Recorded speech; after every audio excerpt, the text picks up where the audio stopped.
Good afternoon. This is Akashvani. I'm Anuja Kumar with the Midday News.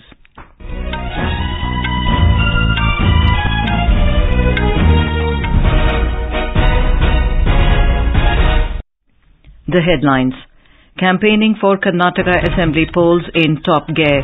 Prime Minister Narendra Modi says BJP government is trying to make Karnataka number one state in the country. 2 terrorists killed in an encounter in Machil area of Kupwara district of Jammu and Kashmir. Foreign ministers meeting of Shanghai Cooperation Organization member countries to begin in Goa tomorrow. Government to soon introduce animation, gaming and VFX curriculum in schools, says Information and Broadcasting Secretary. And in IPL cricket, Lucknow Super Giants to take on Chennai Super Kings in Lucknow, and Punjab Kings will play Mumbai Indians at Mohali. And now the news in detail. Political parties in poll-bound Karnataka have intensified their campaign as only a week is left before the May 10 Assembly elections. Major political parties, BJP, Congress and Janata Dal Secular, have released their manifesto, and leaders of all these parties are focusing on taking them to voters. Prime Minister Narendra Modi today addressed a rally at Mudbidri in Dakshin Kannada district. Mr. Modi said, while BJP government is trying to make Karnataka number one state in the country, Congress is trying to make the state an ATM for the party. हमारा प्रयास है कि कर्नाटका औद्योगिक विकास में number 1 बने। हमारी कोशिश है कि कर्नाटका कृषि विकास में, कर्नाटका को फिशरीज और पोर्ट्स में नंबर 1 बनाने के लिए हम लगातार काम कर रहे हैं। बीजेपी कर्नाटका को विकास के हर क्षेत्र में नंबर 1 बनाना चाहता है। To ensure a peaceful state and a harmony among communities, Mr. Modi appealed to voters to vote for the BJP. Appealing to the first-time voters in Karnataka, Mr. Modi said their vote is crucial in deciding the state's future. Congress leader Priyanka Gandhi Vadra addressed a public meeting at Bidar today and will hold another meeting in Gulbarg district. More from our correspondent. Political analysts say Congress is facing a do-or-die situation in Karnataka as the party has been on the back foot after debacles in 2014 and 2019 Lok Sabha elections and defeats in several assembly elections across the country. Hence, the victory in the Karnataka polls would come as a moral booster for the Congress to fight the upcoming state assembly elections later in the year. Whereas the Congress and Janata Dal Secular are trying to corner the BJP dispensation on the issue of corruption, Union Minister Rajiv Chandrasekhar said Prime Minister Narendra Modi's sustained campaign in the state for the past few days has changed the BJP's full strategy. Meanwhile, Congress President Mallikarjun Kharge today denied to comment on the party's Bajrang Dal ban promise in the state. With Sudindra, this is SN Patnaik, AIR News, Bengaluru. In Jammu and Kashmir, 2 terrorists were killed in an encounter with security forces near Pichnad in Machil area of Kupwara district today. According to police, a joint team of Army and J&K police launched a cordon and search operation in Machil area after getting credible inputs about the presence of terrorists in the area. As the joint team approached the suspected spot, the hiding terrorists opened fire on the security forces, triggering the encounter. The identity of the 2 slain terrorists is being ascertained. The National Investigation Agency has conducted searches at multiple locations in Jammu and Kashmir in the Pakistanbacked terrorist conspiracy case. The searches were conducted at 12 locations in the Kashmir Valley yesterday. The case is related to the hatching of a conspiracy and plans by proscribed terrorist organizations to execute violent terrorist attacks in Jammu and Kashmir with sticky bombs, IEDs and small arms.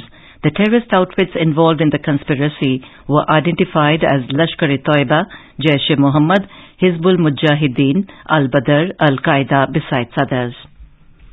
A two-day meeting of foreign ministers of Shanghai Cooperation Organization (SCO) will begin tomorrow in Goa. Foreign ministers of 8 nations, including Pakistan and China, are expected to fly down to Goa for the key meeting. India, which took over the chairmanship of the SCO grouping in September last year, is the host this year. The SCO has Russia, India, China, Pakistan and 4 Central Asian countries, Kazakhstan, Kyrgyzstan, Tajikistan and Uzbekistan as its members. Over 3,200 Indians have been evacuated from Sudan so far under Operation Kaveri. Embassy of India in Khartoum said that till yesterday, Indians moved out of Port Sudan using 5 Indian naval ships and 13 Indian Air Force aircraft, including one from Wadi Saidna military airbase. Meanwhile, the Indian embassy in Sudan's Khartoum will be temporarily relocated to Port Sudan. The External Affairs Ministry said the decision has been taken in view of the prevailing security situation in Sudan, including attacks in the Khartoum city. The ministry said the situation will be assessed in the light of further developments. Vice President Jagdeep Dhankar said that growth of the country would remain incomplete without the development of the Northeast. Addressing the 21st convocation of the Dibrugarh University in Assam, Mr. Dhankar said that the 8 states of the Northeast are truly the Ashtalakshmi of the country and their development is vital for the country. To promote youth, young students, impressionable minds, your Ishan Uday Scholarship Scheme is very helpful with 190 new skill development institutes that have come about. All over the world, India is being recognized for its skilled human resource. It is tribute to our DNA that we Indians pick up skills very fast. But if government comes forward with such kind of institutions, then the development is not arithmetic, it is geometric. Remembering the legends of Assam, including the great Ahom General Lasit Borphukon and Bharat Ratna Dr. Bhupen Hazarika, Mr. Dhankar appreciated the role of the Dibrugarh University in preserving language. Mr. Dhankar also appreciated the works of the Assam government, particularly in the field of health and education. Assam Governor Gulab Chand Kataria, Chief Minister Himanta Biswa Sarma, Union Minister Rameshwar Teli, among others, attended the convocation ceremony. The Vice President will visit Dhanna Manjuri University in Imphal later today. This is Akashvani giving you the news. For quick news updates round the clock, follow us on our Twitter handle at AIR News Alerts. Information and Broadcasting Secretary Apurva Chandra has said that the government will soon introduce animation, gaming and VFX curriculum in schools. He was speaking at the inaugural session of FICCI Frames in Mumbai today. He said that India needs to catch up with the world in the field of animation, VFX and gaming. Mr. Chandra assured that the government will help in creating required manpower for the animation, VFX and gaming industry. We are growing at a furious pace, almost 20% this particular year, but we need to catch up with the world in animation, in visual effects, gaming, content creation and other things. We need to create proper infrastructure, need to capture the world, best of theatres, best of studios, best of dubbing stations and whole lot of such infrastructure needs to be created where the industry and government need to collaborate. Mr. Chandra also announced that National Centre for Excellence will be set up in Mumbai's Goregaon Film City. Maharashtra government has allotted 30 acres of land for this centre. BJP has continued its attack on Aam Aadmi Party over alleged irregularities in the implementation of the Delhi excise policy. Talking to media in New Delhi today, party spokesperson Sudhanshu Trivedi said the Delhi Chief Minister should clarify on which basis the Commission on Liquor was increased from 2% to 12%. Quoting media reports, Mr. Trivedi alleged that a meeting of restaurant owners was called and amounts were collected with assurance that the timing of restaurants will be changed. एक के बाद एक fact के साथ कि अब पैसे का इन्वॉल्वमेंट कमीशन बढ़ाने से लेके सरकार के राजस्व को सैक्रिफाइस करने से लेके सीधे रेस्टोरेंट के ओनर्स के साथ धन इकट्ठा करने तक के आरोप आते जा रहे हैं और इसके बाद भी आम आदमी पार्टी यदि यह कहे कि वो सबसे बड़े ईमानदार हैं और वो सच बोल रहे हैं तो मुझे लगता है कि उनके ऊपर तो यही पंक्ति चरितार्थ होती है कि वो झूठ की पैरवी तो करता चला गया लेकिन बस उसका चेहरा उतरता चला गया.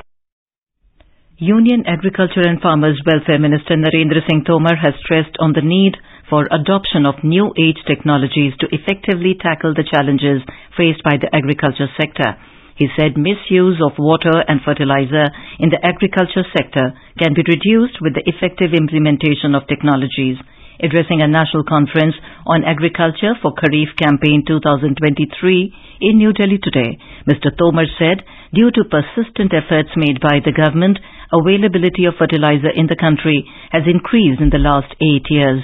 He also stressed on the need to focus on research in agriculture in view of the upcoming challenges. वैज्ञानिकों के अनुसंधान के परिणाम स्वरूप खेती का रकबा नहीं बढ़ रहा है, लेकिन उत्पादकता बढ़ रही है। इसलिए खाद्यान्न का उत्पादन रिकॉर्ड हो रहा है। और ठीक इसी प्रकार से अगर हम देखेंगे तो बेमौसम बरसात से फसल को नुकसान, लेकिन अगर नुकसान भी आंशिक ही हुआ तो इसमें भी अनुसंधान की महत्वपूर्ण भूमिका है। On the occasion, the minister launched Krishi Mapper, an integrated app for geospatial data in agriculture for better implementation of the schemes. Sri Lanka's top mobile telecommunication firm, Dialog Asiata, and India's Bharti Airtel have signed a binding term sheet for the merger of their Sri Lankan subsidiaries. The Dialog is Sri Lanka's largest telecommunications provider. With this merger, Bharti Airtel will get access to a large customer base in the island nation. Dialog Asiata is a subsidiary of Malaysian Asiata. The proposed transaction envisages Airtel being granted a stake in Dialog, representing fair value of Airtel Lanka. United Nations Secretary-General Antonio Guterres has warned that Afghanistan faces the largest humanitarian crisis in today's world, while calling for more funding for the UN humanitarian response plan. The UN chief made the remarks during a press conference in the Qatari capital of Doha, following a 2-day closed-door meeting on Afghanistan. Special envoys from more than 20 countries and international organizations, including Russia and the United States, were present in the meeting. The World Bank will provide $2.25 billion to Bangladesh to support projects related to growth, regional connectivity and disaster preparedness. The agreement was signed in Washington yesterday to celebrate 50 years of partnership between the World Bank and Bangladesh. The financial agreement includes support for 5 projects in Bangladesh. World Press Freedom Day is being celebrated today. It is celebrated on May the 3rd every year to emphasize the importance of press freedom and its role in society. The day is also celebrated to educate people regarding the role of media on a global level. The theme of the day this year is Shaping a Future of Rights, Freedom of Expression as a Driver for All Other Human Rights. While digital technologies and independent media have enabled the unrestricted dissemination of information, threats still persist, leading to consequences for basic human rights. India Meteorological Department or IMD has issued an orange alert for rainfall over major parts of northwest India. Due to western disturbances, the national capital will witness a downpour for next 2 days. The IMD said that the western disturbances are currently situated over Haryana, along with Pakistan and adjoining areas, which will lead to rainfall activities in northwest India. Talking to Akashvani News, IMD Director General Mrityunjay Mohapatra said, due to western disturbance, light to moderate widespread rainfall or snowfall with thunderstorm is very likely over northwest India today and tomorrow. In IPL cricket, 2 matches are scheduled for today. In the first match, Lucknow Super Giants will take on Chennai Super Kings in Lucknow at 3:30 p.m. and Punjab Kings will lock horns with Mumbai Indians in Mohali at 7:30 p.m. Yesterday, Delhi Capitals defeated Gujarat Titans by 5 runs in a low-scoring thriller match at Ahmedabad. The match was a roller coaster ride since the very first ball. The story of Gujarat Titans was also no different. At one time, Delhi Capitals were at 23 for 5 in the 5th over. The story of Gujarat Titans was no different.